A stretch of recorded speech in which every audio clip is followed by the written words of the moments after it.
Our presentation is called A Taste of the Roaring Twenties by Henri Halper, Eddie Richards, and also Wainwright.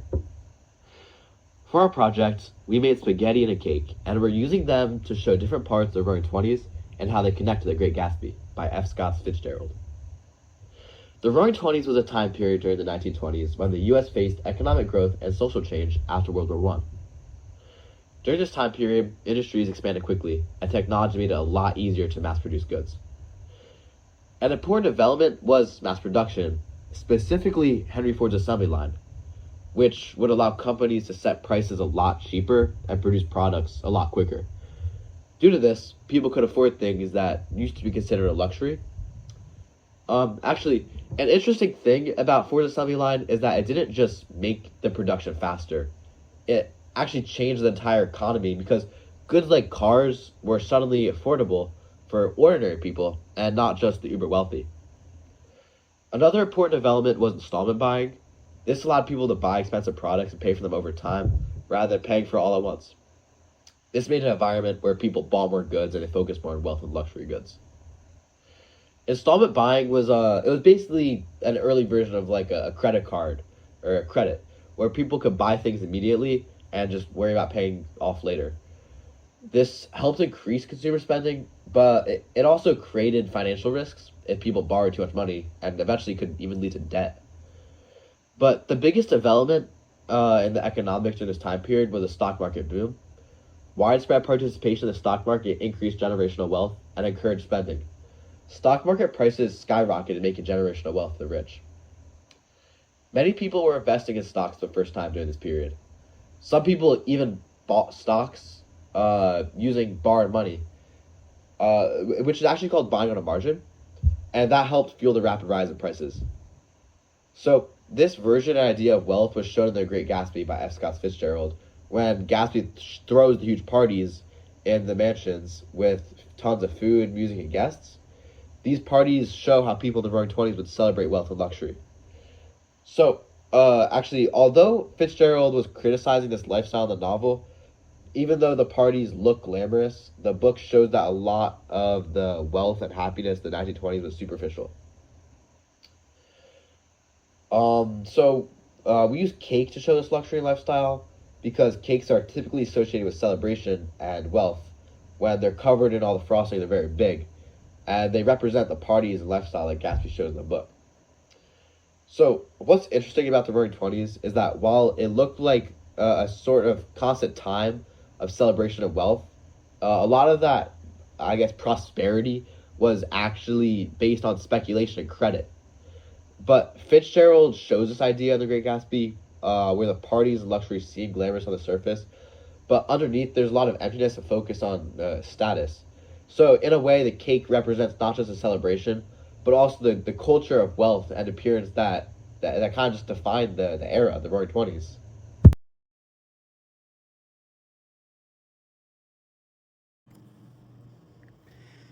Another major part of the Roaring Twenties was the consumerism.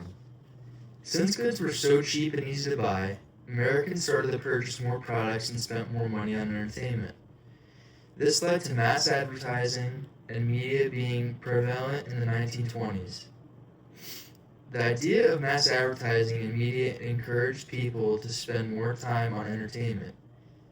People had more leisure time due to mass production, allowing for shorter work hours and higher pay. Also, new inventions created faster information sharing, new markets were created, and better advertising. This led to années folles, or crazy years. The U.S. became a cultural hub filled with vibrant scenes shown through art and poetry. The rise of jazz and wild night lives allowed people to express themselves in ways they have never done before.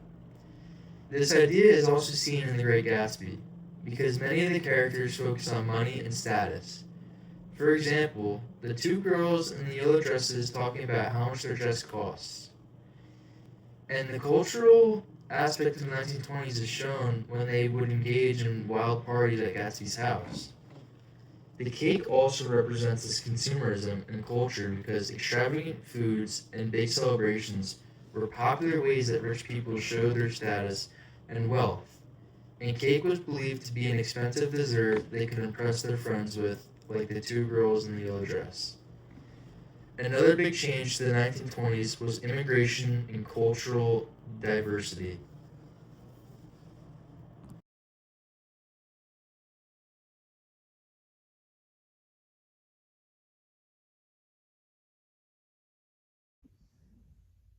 The 1920s saw a big change in its culture due to migration and immigration, civil rights movements, the Harlem Renaissance, the birth of flappers, and the Prohibition. The Great Migration was when over 6 million African Americans migrated to the North to escape racial violence in the South. This changed the culture of the North when they brought their food, music, and economic talents. Immigration during this period was when mainly Eastern Europeans, which were Italians, Poles, and Russians, immigrated to the US. This was during the time when Jews were being persecuted in Eastern Europe. And like the Great Migration, they brought with them their food, religion, and talents. Like one of the things I just said, food is why we decided to use spaghetti as a great example of this cultural change that happened over time. So you would think, overall, immigration was a good thing for the US, right? However, many used immigration as a tool to make profit, as sharecropping, a practice used by the South after Reconstruction, would put people in debt and then force them to work the land to pay it back. This put them in a constant cycle where Southern landowners forced these immigrants into basically another form of slavery. But it wasn't just bad in the South. In the North, immigrants would be paid very little and were often taken advantage by companies and factory owners. This connects to The Great Gatsby through Tom Buchanan's racism to immigrants thinking that they would take over quote-unquote white jobs. Spaghetti is connected to this because Italian immigrants were not paid very much in the North, and spaghetti was a cheap meal that Italian immigrants were able to make that reminded them of their home. The good news about immigration is that it was also the birth to many civil rights movements. They ensured rights for immigrants, ensuring that they had an easy path to citizenship, and many worked to make their treatment in the U.S. better. These civil rights movements encouraged more people to immigrate as they saw the chance to start a new life and have equal rights.